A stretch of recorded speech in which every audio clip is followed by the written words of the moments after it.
and God bless you. Welcome to Wow Mom. I hope you're having a great day. It's sunshine in Florida, that's for sure. The light of God's Son, Jesus Christ, shines through all of his people, and we're about to get loose and get out of our staycation time. We could go and see friends and family, and most of all, receive the Eucharist again. We love that we are able to be free from this quarantine time. So today I have a surprise for you. I have a great interview set up, and it's with a friend of ours. Well, he wasn't always a friend. He was someone we did not know, and then one day we met him, and he's become a fast friend. You know why he's a friend of ours? It says in Scripture that a friend is a friend at all times, but it's adversity that makes a brother. See, Deacon Pat and I were able to walk with John through a tough time in his life. We weren't the only ones. God seemed to send people out of the woodwork for him. Everywhere we went, people would come through and ask about him and his wife, dear Arlene. So we're going to have John introduce himself today. It's going to be a great show. It's going to be more a show about the cross, and it's going to be about marriage, and it's about life well lived, and about love. Because her book was called The Light of Love. So without further ado, I'm going to introduce our friend and brother in Christ, John Murphy. Hey, John. How you doing? Hey, Ellen, how are you today? We're doing good. We love Florida. It's warm. Hey, that's good. It's good to have you back. I know you had a little move up to Georgia, and now you're back to Florida. So I'm very happy that you guys are nearby. Thank you. And they think we're like the vagabonds they don't understand our calling, but we had to go back for my mom. She was ill as well. And you're such a good example, John, of being there for someone when they're ill. So, what do you think, John? Well, you share a little bit about yourself first, and then introduce Arlene, the book, and all that you're going to talk about. Yes, what I'd like to do, as I said, I'll introduce myself, of course, and then I'd like to talk about our relationship, our marriage, Arlene as an example, going through her suffering at the end of her life, her book, and her devotion to God. Yes. And I'll start by saying my name is John Murphy. I'm married to Arlene, even though she has passed away over 2 years ago, and she's still with me. We have 5 beautiful children. We have 16 grandchildren, and all of them are just terrific. I just couldn't ask for anything more. I give her all the credit. I paid the bills. She raised the kids. So everybody says, no, you did too. But let me tell you, she was a saint on earth as far as I'm concerned. I knew her since May of 1959. She passed away in 2017. But I miss her very much. And you don't realize what you have until you don't have it, and you miss it so much.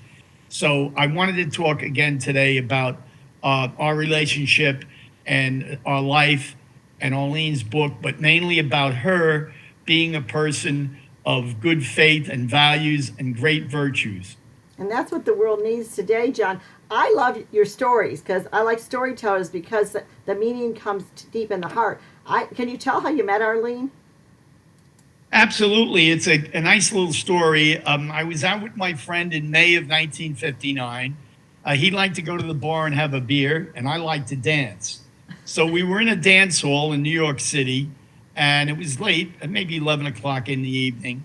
But he had to go to work the next day. He goes, Murph, this is the last dance, and then we're leaving because I have the car and, we're going to drive home. So I said, okay. He said, Murph, would you go in and, dance with some girls? Maybe you could pick up 2 girls for us. So I went in and I looked at all the girls, and I saw this one girl, and I'm like, oh my God, there's a young Esther Williams. Now, Esther Williams was a swimmer and a movie actress in the 40s and 50s, and I was a young kid that had a crush on her. So when I saw Arlene, I didn't know her name, of course, then, but that was Arlene. And I went over and I danced with her, and then I came back to my friend, and he goes, did you get her phone number? I said, no, I didn't. I said, but she's with her girlfriends, and it's kind of awkward. So I said, I'm going to have another dance. I had another dance. Bottom line is, her girlfriends were around. It wasn't the right timing. And as we all know, timing is everything. So I told my buddy, and he goes, Murph, I'm leaving. I got to get up in the morning. I'm, a bricklayer, and I got to go to work Saturday morning. And I said, listen, I got to stay here and get her number. He said, either you come with me and go home in the car, or you take the subway home because I'm leaving. I said, well, I'll see you. I have to get her phone number. So I stayed there and I did. And literally later on, they wrote an article in the newspaper about it. And they called it Taking the Subway Home, made this man happy. So that's how I met Arlene at a dance in May of 1959. And it was the best gift that God ever gave me. I couldn't ask for anything more. But I didn't know it at the time, but it was the best gift I ever got in my life. That's right. And it began with a dance, and she danced into his heart. I wrote a story also for John and Catholic Mom called The Light of Love, I believe. And she actually, there's more to the story. So she started with a dance, and her and John, they danced into each other's life. So John, then tell a little more. Well, let me tell you, starting out, of course, when we first started out, we didn't have much. And I was going to college at night, and we had 5 children during the 1960s. And so that was a very busy time, and it was really a tough time financially, and to the point at which sometimes before I would get my paycheck, I'd have to bring the bottles out and get deposit to go to the drugstore to get the Infamil for the baby. That's how hard things were at that time. But let me tell you, every time that we had a rough patch, Arlene always came through. She was the anchor.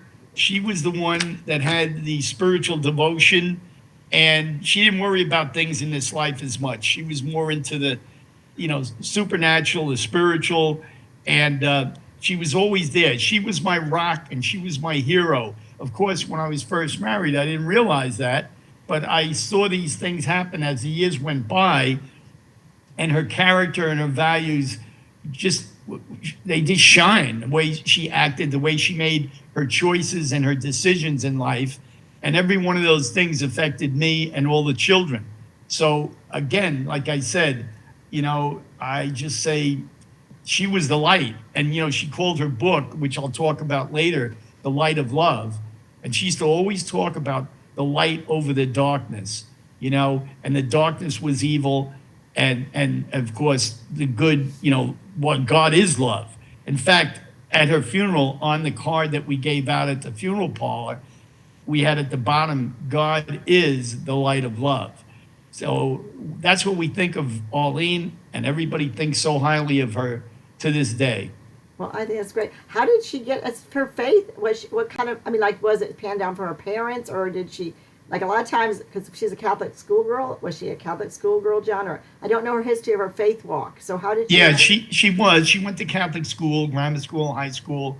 But it wasn't that, that, installed, I'm sure, the values and, the faith in God and all that. But it wasn't her family, really, although they were good people.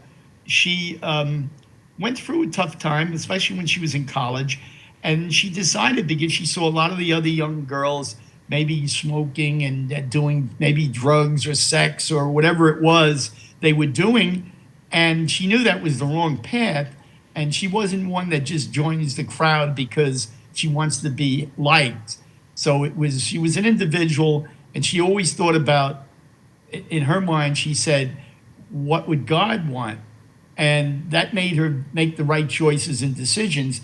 And I think that's when she handed over and surrendered her life to God when she was in college. Wow, that's good. That's good. That this is a word for those young people that are listening.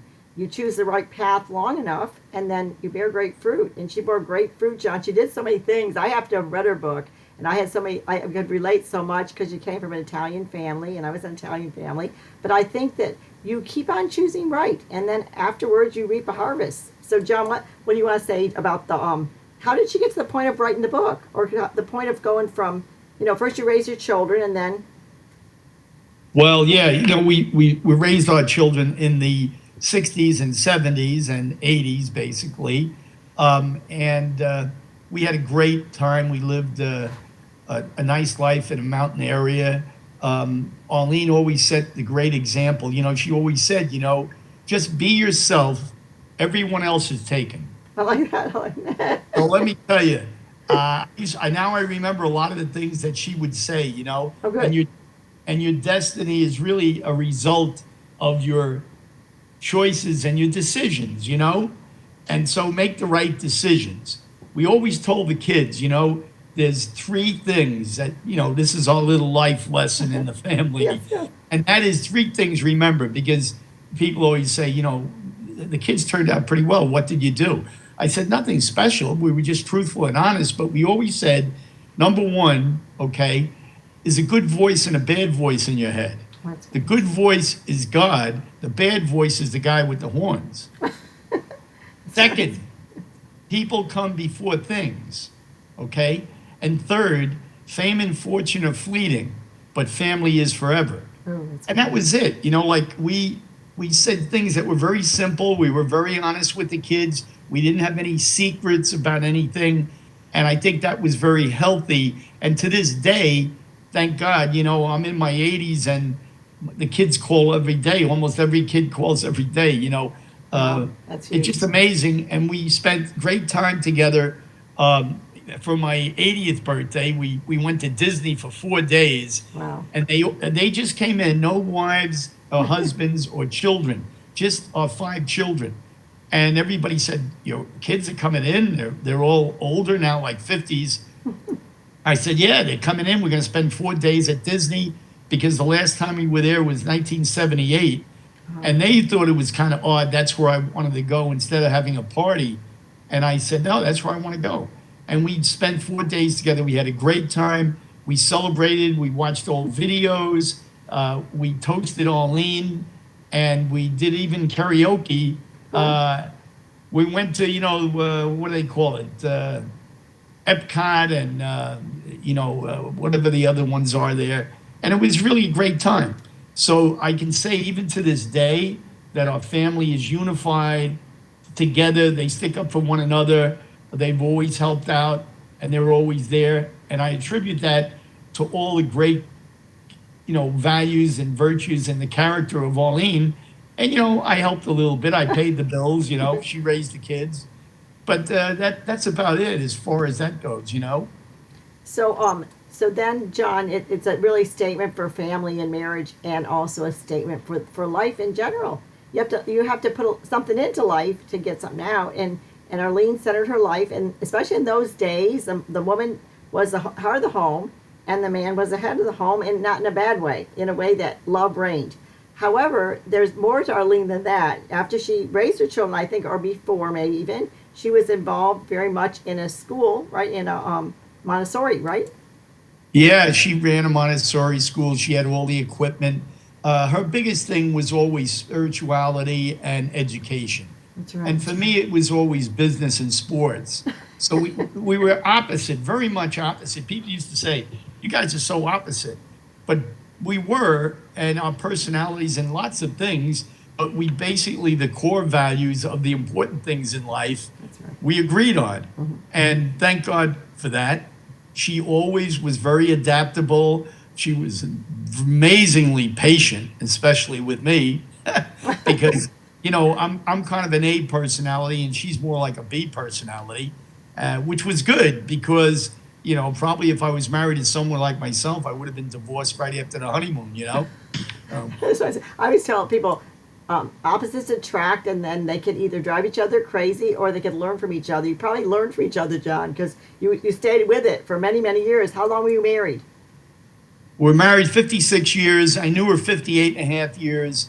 Wow. You're right about the values. I think what opposites see in each other, all these couples, is that the other person has some qualities that they admire and they wish that they had, and that brings them closer and more in love.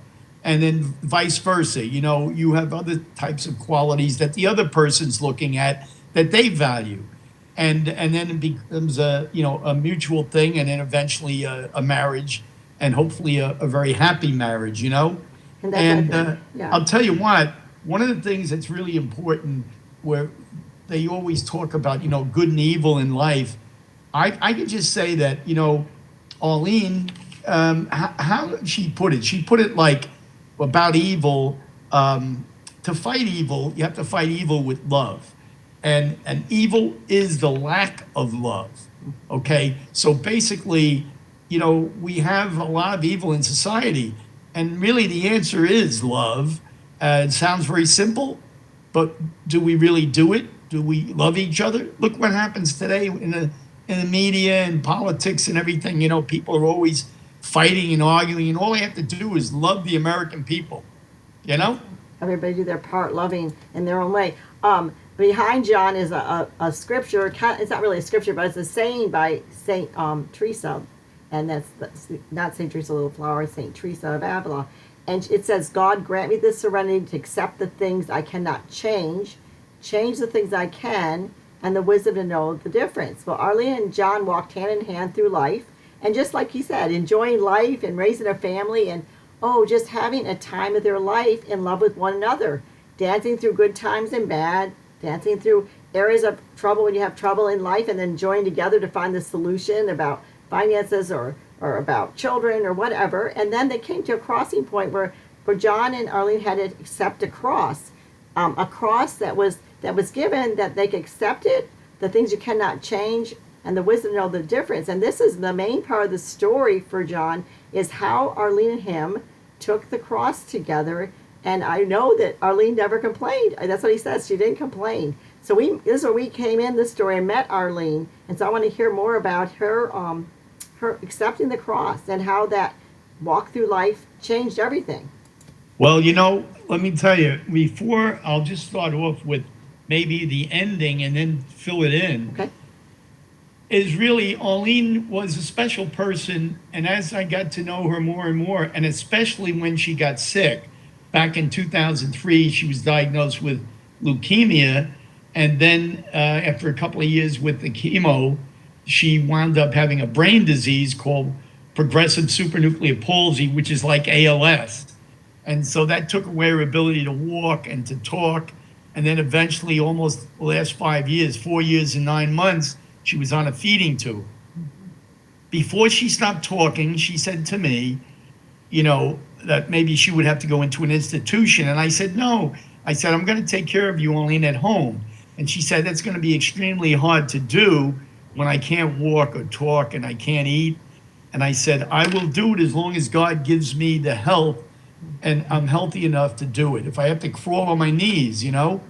And so she said, you're going to have patience, and you're not such a patient man. I said, for you, Arlene, I know I want things done yesterday, but for you, I'll be patient. And she goes, and you don't have control, whereas a lot of times, you know, the guy thinks he has control, right? She goes, God is in control, okay? My buddy used to say to me, I'll just interject this, which I never forget. He goes, you know what? He said, I just feel like there's things that people should know. And he said, you think you know about any situation when you hear how people evaluate and gossip and judge, you know, you think you know, but you don't really know. You know how many times we listen to people and we get opinions about other people and we don't even know. So I found that to be a true statement. And Arlene was like that. I mean, she never, ever lied. Everybody that ever met her, church, family, relatives, neighbors, you name it, people in business, she was always the same in the house, outside the house. She was true to her values and her virtues that she had. She was very humble. In fact, if she heard me talking like this about her now, she'd go, listen, are we helping anybody? Don't worry about me, you know. And helping lots of people. But you know what? So the bottom line was she always had this whole thing about, you know, doing the right thing and getting people to go to God. So bottom line on this is, you know, Arlene did get sick in 2003. And I just want to say that even through all of her, you know, times, like I said to her I would take care of her. And she said, it's going to be hard to do. And I said, I'll do it as long as I have my health. So I did. And thank God all our kids helped out. And, you know, it was 14 and a half years. And we went through, she couldn't walk, she couldn't talk, and she was on the feeding tube. But during that time, I found I fell more in love with her than ever before. I mean, just amazing. She never got upset. She never got mad. And she said to me before she stopped talking, I'm going to offer up all my suffering in union with Jesus' suffering on the cross for the sins of the world. And I'm like, wow, Arlene, that's amazing. I'm so proud of you, the way you think and the way you have lived your life. And it was really a hard time to see her suffer. Sure. Uh, I'm sorry, I'm getting a little emotional. No, I think it's But true. It's hard. but she was so strong. I have something here that I wear around my neck that two things she had when she died in 2017, and I gave it out to everybody, but I related to Arlene. But here's what it is, and it's a little they call it a dog tag, right? Nice. But it's not a dog tag. If you spell dog backwards, it's God, G-O-D, not D-O-G, G-O-D.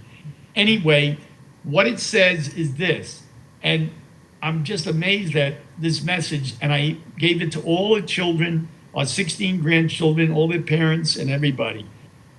It says, be strong and courageous, do not be afraid, God is with you, Joshua 1:9. Yes. Now, that's my wife. Let me tell you, that was her. These here are also her rosary beads that she had in her hands when she died. And I wear these every day, except, of course, when I'm taking a shower, I wear the rosaries and also this God tag, I call it. And I also have another one that matches it on the back with Arlene and myself. And this is a picture of us here. I don't know if I'm on a big screen. You can see it. You're big. It's good. Very nice, lovely lady. And yeah, she was. So my kids always said, Mom is beautiful on the outside, but she's especially beautiful on the inside. So on my 80th birthday, my gift to myself was this God tag. And the God tag says, Arlene, you are my life's treasure. I love you, Jimmy, and on my birthday. And so I just realized how much and how valuable she was. A lot of times I took her for granted because, when you're around people constantly, you do that over the years. But your treasure, in most cases, is right in front of you, but you have to stop to realize that, So, John, anyway, do you have a story about the dog tag? I know the story myself, but about something with the dentist? Yeah, oh my God, yeah. Well, that's where I got the so-called dog tag. We called it originally. Now it's called the God tag. And every one of our grandkids from the 9 years old to 33 have one. And with our picture on one side and Joshua 1:9 on the other side, be strong and courageous, do not be afraid, God is with you. And so I told the kids, wear that, and you can always read it every day. It takes 2 seconds. And that's going to be the message, whether you're 9 years old or even when you're 90 years old. And I tell the 9-year-old girl, who's the youngest of our grandchildren, I tell her, because especially she was named after Arlene, in fact, that Arlene lived that long. She was born. And so when she was born in 2011, our daughter called her Christina Arlene and spelled it, Anyway, she's a special little girl, and so she wears her tag all the time. She talks about Nanny and everything like that. So what I'd like to get into really is now moving on to what has happened since she was diagnosed and she started to really suffer and offer up her suffering as she said she was going to do. And there's a lot of things that I really want to say about Arlene that are extremely valuable to the public, I think. My whole idea of talking about her is to just use her as a vehicle or an example on how to live your life so you'll be happy, making the right choices and decisions, taking God into the decision-making effort that you're making. Sometimes you may feel like, I don't want to do it, but it's really the right way to do it, and that's a God decision. That's that little voice in your head, remember we talked about. So bottom line is that she was the kind of person that set the example, and I want to get that out where I'm writing a book about her because a lot of people have said, she wrote a book called The Light of Love, which is this book right here. Lovely. Okay? And I should have picked up this other book here because it's funny because she did get first place, as you Wow. can see on the cover of the book. And anyway, we got a lot of feedback from that. And everybody was all excited. They even did her on TV. They did her life story on television network here locally, and about her book. And everybody said, how come she's not more happy and happier about all this? And I said, she had said before she stopped talking, is the book helping anyone? She didn't care about the residuals and the royalties and whether she's popular. It was always about helping other people. So she got sick in 2003, and we went through a lot together. People were more concerned sometimes about me as a caregiver because even when she was on hospice at the end for almost 6 years, I guess, or whatever it was, and she just kept living on and on and on because she had a lot to give in the way of being an example to the public. And many of our friends and neighbors admired her, the way she handled her suffering. So what happened was a number of things. And I would say this, that Arlene, when she got the feeding tube, a lot of people said, you need to let her go. And I said, no, I'm not going to let her go. She said, never take away, nutrition or hydration or whatever. That was her wishes, and that's what I went with. And so she was on the feeding tube for like the last 4 years and 9 months. And being that she had an Italian background, they love to eat. That's the big thing, making food, right? Not me. And Arlene couldn't eat, and I used to always think, why is God doing this? And now I realize maybe he's doing it because I never thought I was going to outlive my wife because she was always more healthy. And basically, I'm the guy that ate my chocolate cake and my Grand Marnier, and she'd watch everything and eat healthy and eat all the vegetables and everything. And then I thought, why did I outlive her? And now I realize my mission is to use her as a vehicle or as an example for the world. So that's why I'm writing a book, and I'd love if it ever became a true story movie like I Can Only Imagine. And there's so many movies out there now. There's one out called Wishman. My son even knows the guy they made the movie about. But the bottom line is not to make money or do anything other than to help people see that if you live a certain way, you can be happy, you can be peaceful, and you can have a lot of love and then go to heaven. And that's what Arlene always wanted. That's what her book, in essence, is about, a lot of things. But that's what the light of love is really about people going to God so that they live the right kind of life and that they go to heaven. So basically, every day I say a prayer for Arlene, and I also read this thing. It's really a prayer for one's spouse. And if you don't mind, can I read it? Please, anything. Yes, please. Okay. So this is a prayer to my spouse. Oh God, it was your will that I be joined in the sacrament of marriage with my dear spouse, Arlene, who has gone before me. In your mercy, I beg you take my beloved fully into your celestial life, pardoning all sins and faults, and granting the peace that Arlene sought in this life.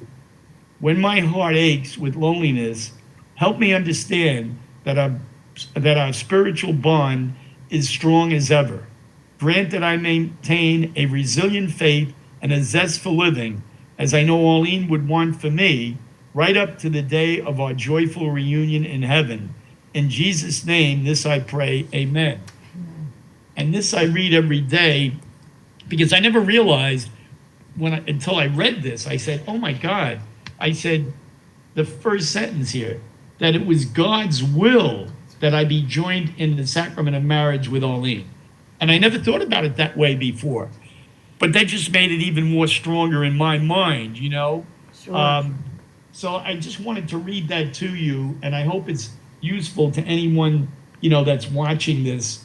I really feel that that's really important.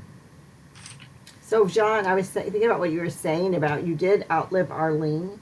And I was thinking about what I wrote in my show notes was that Arlene was kind of quieter and I think less, from what I know from your eyes, and more shy. And you were like the Aaron was to Moses for Arlene. And you're like that. No, I feel because that Catholic family, and weren't you the man that got out there on the mic, and so I think that God is using this right now for you to be the Aaron to the Moses. Moses was the one chosen by God to see God's face and to pray, and then there was Aaron. He was the spokesman. So I think you're a spokesman.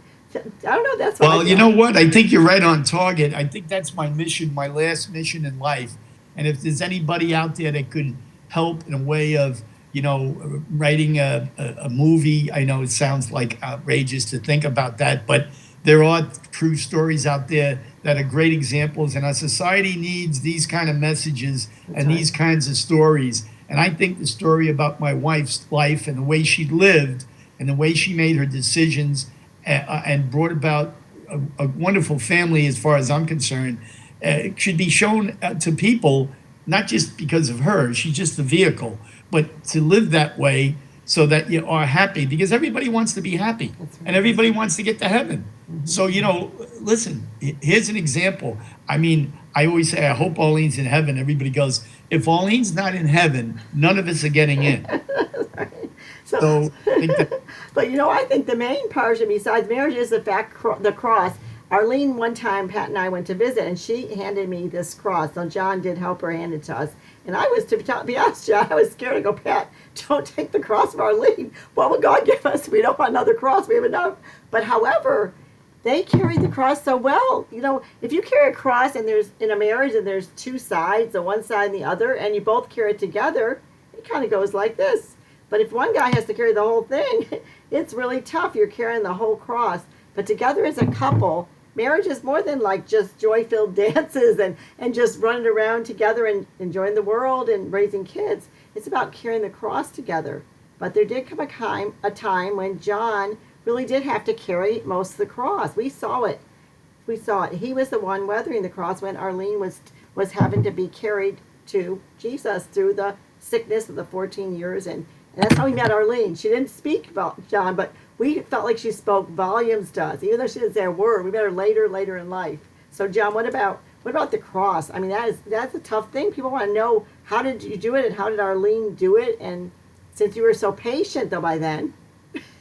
Well, let me tell you something. I took it day by day. That's right. I often thought, if I was lying there like Arlene, what would I want? And I would, she couldn't walk, she couldn't talk, she was in a hospital bed, she was, she was incontinent, she couldn't, scratch her nose even. And I thought, if I was in that position, what would I want? I would want somebody saying nice things, kissing me, holding me, playing some beautiful music. And so that's what I tried to do. My kids thought, Dad, geez, you're obsessed with taking care of Mommy. I said, well, thank you very much. They used to, some of them like kind of bugging me that I was too obsessed with taking care of Mommy. But, I always took that as a compliment, because I wanted her to be as comfortable in that situation, which is unbelievable. Here's a woman that, couldn't walk, couldn't talk, couldn't say what she felt, even if she had pains or she had cramps in her stomach or anything, I'm like, oh my God, it's just unbelievable. And yet she was just smiling all the time. I just can't, I go back and I think about it and I'm saying, I don't know, I hope I'm brave enough. She certainly lived up to that Joshua 1:9, be strong and courageous, do not be afraid, God is with you. And I was so proud of her. And that's why I'm writing the book, and I'd love to make it into a true story movie to help society, to help people see things like that. I love, and a lot of people love to see true stories that are very impactful and that help people, because we all are going through and we all have challenges and we all have battles that we're fighting. Everybody, no matter who they are, rich or poor or whatever. There's so many tragedies in life. So we need examples, and we need a pathway, and we need a plan of how we're going to get to heaven. And nobody ever talks about that. So I would like to do that using Arlene as the vehicle naturally. And I'm working on that, and I'm hoping that God sends me somebody, because I'm not clerical, and my holdup really is I have all the information to make it into a wonderful story and probably a very good movie. But the bottom line is I I'm not clerical on the computer. I type with one finger. So all the clerical things, and I don't text, and I don't know how to do all these things. Even what we're doing now, you had to tell me what to do. Yeah, no, Pat. So, yeah, and Pat, you guys have been great. You guys do so much for so many people. You're a great example yourself, Ellen, on everything that you're always doing with the Wow Mom and with Little Pink Ministry and all your friends that I see and I hear about. And the fact that you guys had nothing to gain by becoming friends with myself and Arlene back when I met you at St. Timothy's when Pat was giving a talk. And from that day forward, you guys came and visited. You came over and cooked for us, brought food. Oh my God! I always say, "Here comes Santa Claus." Every time you guys ever showed up, and we were down and out, and very few people were visiting anymore because Arlene was sick for so many years. After a year or two, people like kind of worry about themselves and they don't visit or come around as much. And she was outliving everybody, even though she was dying, So, but you guys came through, and you were a light. There's the light in the darkness. Pat and Ellen, you guys were a light in the darkness at a time that I certainly needed it for my personality and just my morale and to boost my feelings of like, hey, we're still here and people know we're still here. Because when you have a long illness like Arlene did, and I was taking care of her for 14 and a half years. And by the way, I want to mention this one thing about, I'm so proud that all during that time with her chemo, for 10 years she was on chemo. And then she got the brain disease after 3 years, and she couldn't walk and talk. And then she was on the feeding tube, and then she was on hospice for years. Not once did she have to go to the hospital. I mean, I never put her in the hospital one day. She was always at home. And so that to me was the promise that I told her when she could talk, and I said I would take care of her. But I got to thank God for giving me the health. For all those years, I never even had a cold or the flu or anything. And everybody would say, where do you get all this energy? 7 days a week for like 10 years, 11 years, 14 years, whatever. And I said, it's God that's doing this because, I don't know where I'm getting the energy. I don't even take a one-a-day, vitamin, multivitamin, So I want to thank God.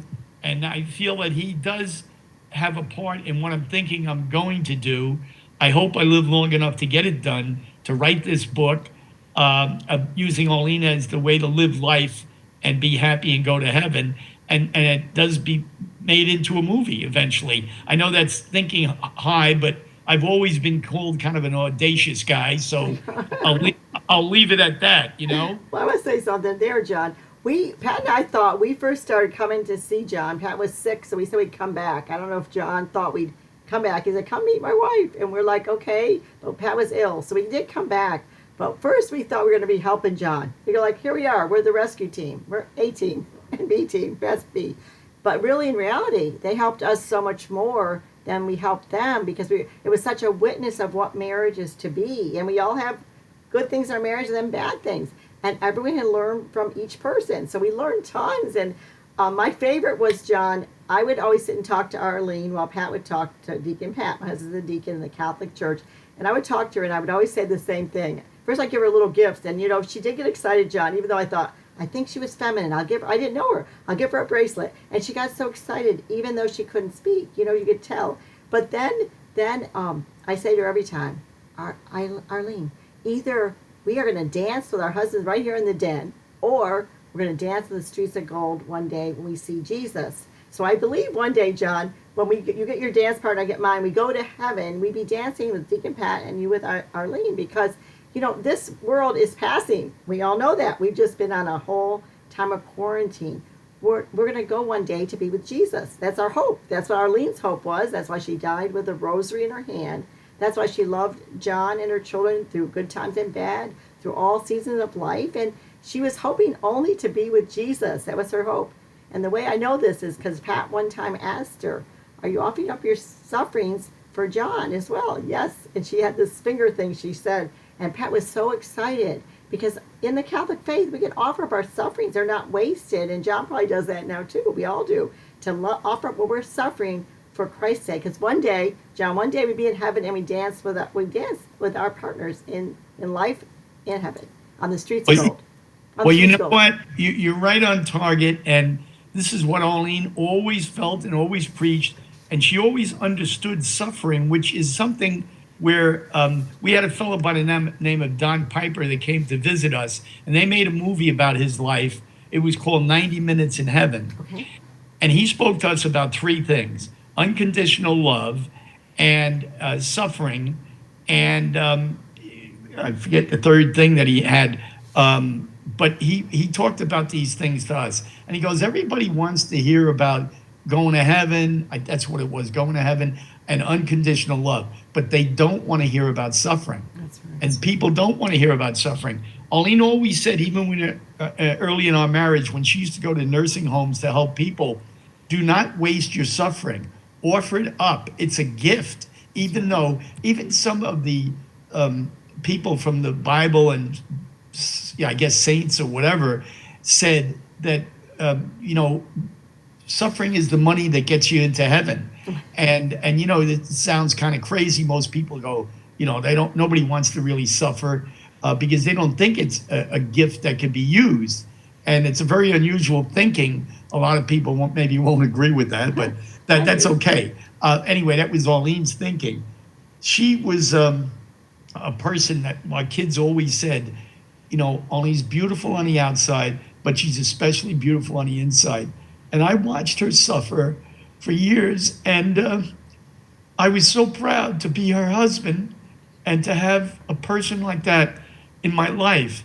When you have someone like that in your life, you have love. And when you have love, you have happiness. You have everything. It's not how much money you have, what colleges you went to, what car you're driving, what vacation you took, what clothes you're wearing. People are always into things. It's not about things, it's about people.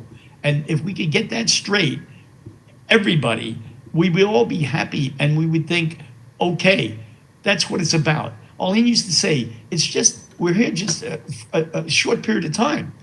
75 years, maybe some people live to 100, but with God in heaven for eternity. And she used to always say things like that. And, I used to be busy doing work for my company and watching the Yankees playing, and stuff. And I didn't listen as much, but I remember all those things and they come back to me now. And my kids go, Dad, ever since Mommy got sick, you became more spiritual. And even after she died, and I think that's what it is. I think that I outlived Arlene because God gave me the time to maybe write this book, hopefully have it made into a movie, and to get the message out to the world using Arlene as a vehicle with her values and virtues and decisions and choices in life to make people happy so they can get to heaven. And I think that's my final mission in life. And I'm hoping someday somebody somewhere comes out of the woodwork and helps me get this final, project finished, and for the glory of God. That's right. I want to give a shout out for two things that I witnessed, John. Like I said, I didn't know her. We know her after she was not eating with just a feeding tube and then not walking or speaking, but she definitely walked with God. And there was they have one of their daughter-in-laws, and I spoke together at her funeral. And we asked intercession of Arlene for her to have a baby, and she did, a double blessing. She's like amazing woman, and I felt like that was an answer because we said, I'm going to ask Arlene to pray. And then we also had witness that I wrote John and Arlene's story, not only for Catholic Mom, but for a publishing company, and I won the contest, like third place, but I could have won first, so I put more emphasis. I didn't even know it was a real contest, I just tried, and they're publishing my book soon, and I'm going to put their chapter that I wrote in the book. So I feel like that was Arlene again, and her prayers. We don't think about this, John, but her prayers are so powerful now, more than even when she was praying with you here on earth. And so I find that to be a real, it's not a comfort, because when you miss someone and you grieve, that's real, and tears are real. And you, like John said, you have to appreciate people when they're there, because you don't know what you got till it's gone. But I know her prayers are being heard, John. Let's ask Arlene to pray for this movie. We should ask her to intervene. She probably wants it more than you do, because she wants to win souls for Christ. Well, if you know anyone, Ellen, that wants to go through you to get to me Okay. about something like that, writing a movie or whatever, I'd love that. That's my dream. That's my final mission. And the only thing I hope I don't leave this earth before I get it done. That's all. And there is something here that I wanted to show you that I found, and I realized how Arlene got all of her values too. And that's a little book here that she used to read, and I didn't even know she had it until after she died. Wow. What's it called? But it's called The Imitation of Christ. Oh, good book. And Arlene's name is on there, so she was given this as a gift by someone Wow. who was, I'm sure, a spiritual person. But I started reading it, and I started saying, "Oh my God, like Arlene lives like that. She read this book and then implemented all those things into her own living. The way she did her work, she made her decisions and her choices, and a lot of it had to do, as I was reading the book, what I'm saying." She always said, like they say, what would Jesus do? My kids go, well, now, Dad, you can say, what would Arlene do? JC, whatever. And so now I use that as an example because Arlene had a much better devotion to God than I did. I used to always say, I was the worldly guy. She was the spiritual one. And, she didn't care for that much because we did volunteer work and I would say something like that. And she goes, oh, don't make yourself look bad. I go, I'm not making myself look bad. I'm just telling the facts, And again, I'm just so proud of her. And I got a card here that I received from someone very special. And I want to, when we finish up, I would like to read it if you don't mind at the end. I was going to add something else, though, John. I want to say, as you're speaking, I'm thinking, my husband actually shares on the same thing when we met John on the end of life decisions. And Arlene, because of John's love and patience with her, he was able to give her death with dignity. In the Catholic faith, we have a certain way we give our loved ones to God. And I want to thank and applaud John as well for the effort he put forth in trying to be there and attentive. It was such a witness, I'm sure, to many, and I just feel like that needs to be addressed as well. If someone's watching this right now and being a caregiver, it is a very, very selfless job. And when the book comes out, you can find some of the tips because it is something that John was able to do only by the grace of God and by the gift of patience. So, John, what else do you want to say before we close? Because we're nearing the end, but I'm going to close with a scripture. You're going to close with something, and. Yeah, I have one or two things to say, and then I want to read something. Okay. Arlene passed away in the month of October. As you may have remembered earlier when we were talking, I said I met Arlene in May of 1959, and she passed away in October of 2017. So bottom line is May and October are the Blessed Mother's months, okay? And she was very, very devoted to the Blessed Mother. And I always think about that. Before she passed away that month, the Marian helpers, it's in the church down here, decided, because reading her book and seeing all the letters we got from the Vatican and handwritten letters, different things anyway, they said, we have to go to her house before she passes and induct her and embrace her into the Marian helpers of the Word incarnate. And they did that on October the 7th, which happened to be a Saturday, a devotion. Saturday was a big day for the Blessed Mother, for the women that were devoted to her, and the first Saturday. And then also it was the Feast of the Holy Rosary. And then, as you know, in the church, that's a big thing. As you see, I still wear her rosaries that she died with in her hands, and it were very special to me. So that was a big month. That was a month where it was the 100th anniversary of Fatima. The following, she died during that week. It was also the time that we did had a solemn engagement back in 1960. It was pro-life month. It was all sorts of things that, were maybe special to her, whatever. So I always think of that as a very special time that Arlene, passed in a month that was for the Blessed Mother, and I met her in a month that was for the Blessed Mother. And by the way, today is Thursday, Okay. and Arlene died on a Thursday. And I didn't know at first what that really meant. And then I realized Thursday in the Rosary, it's the only one day that's the mysteries of light. And Arlene was always about the light over the darkness. And that's why she called her book, The Light of Love. So I wanted to say, I think there's a lot of special things that God gave me, signals about Arlene being special. I really feel that way. I get very emotional talking about it because I miss her so much. I just can't believe she's not here anymore. But I received this card from someone very special that I'm looking at. And guess what? Here's what it says. And I'd like to end with this. It's really, really important to me. And as I say it, I get very emotional, but it just makes me feel so good. I have a big picture of in the bedroom, about 3 feet by 2 feet, of myself and Arlene with her beautiful smile. And by the way, she was always known for her smile. Everybody said when you saw Arlene, she was smiling. In every picture you see, she was smiling. And it was just for you. She was focused on you, nobody else, not like looking at around you. She's looking at you. And she was just so special that way. So here's what it is. And this is so important to me that I have this next to her picture of us in an hourglass that says, "You and me forever," with a red rose. Okay?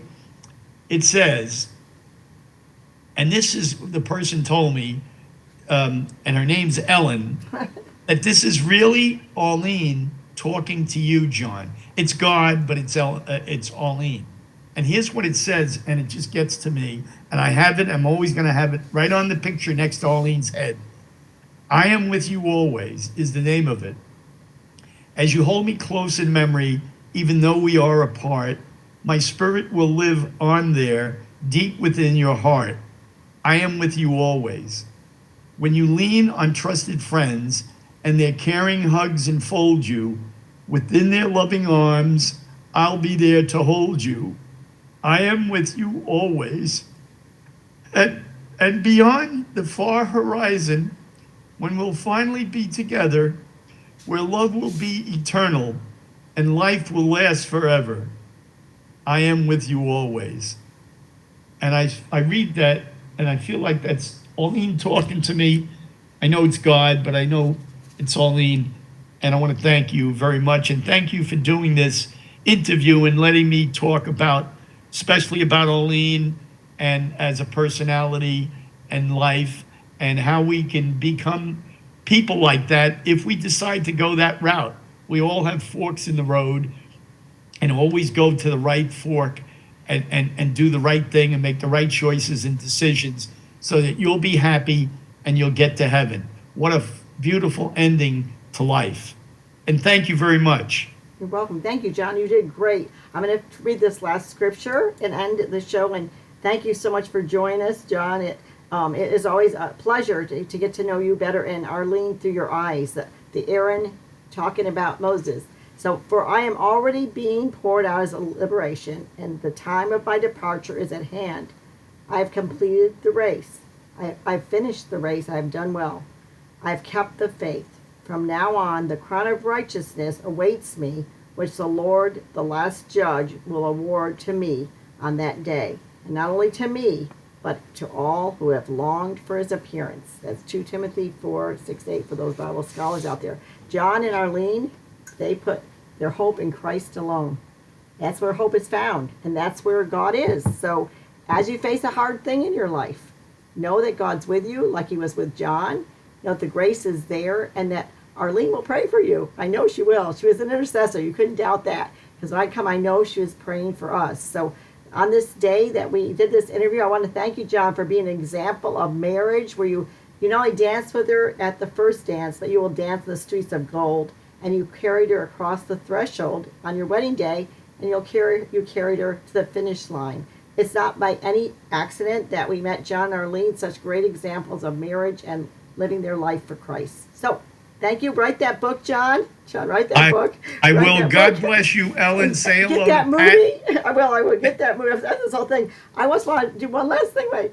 that thing, you want to make a plug for Ray's podcast? He has a podcast called The Greatest Love Story Ever Told. I just think that tells the Oh, story in a short nutshell. Oh, there you go. okay. Well, what this is the joy of the faith, and it's a YouTube channel by Ray and Anne Marie Grijalba, and the joy of the faith, and Ray is an example of someone. I never told you about their story, and I should have, because of Arlene's sickness, they got together because of a couple that came here and gave us communion on Sunday. Their granddaughter lived in New Jersey. My grandson lived in Kentucky. We got them to talk to each other on Skype or FaceTime. Nobody thought it could ever happen. It happened. They're married. They're married 5 years in July. They just had twins, identical twin boys after 2 miscarriages. So God gave them 2 after losing 2. And they are such a spiritual couple, a great example of young couple in marriage. And I would say to everyone, go to see The Joy of the Faith on YouTube and look at all the shows. He does little videos, 5 to 15 minutes every Wednesday. So nice. And yours again, was on there, John. Yours was on there. You sent me yesterday. That's how I'm going to end with. Theirs is the greatest love story ever told because his grandson said so, and we believe him. It is. So, John, thank you again. He did a video of Arlene as she was passing away right before that, a couple of weeks before. And that's on there. It's the greatest love story I've ever witnessed. Okay, so it's one of the things that are on there. But anyway, Ellen, thank you for this today. And say hello to Pat, and stay healthy and stay safe. Okay, and as for Wow Mom, y'all check out some of the YouTube channel on my Wow Mom Ellen Mongan. You can reach me at wowellen@yahoo.com. I hope you have a great day. Hug your loved ones, enjoy and appreciate them, because it's Ellen Mongan. Sign off now. Is 1, 2, and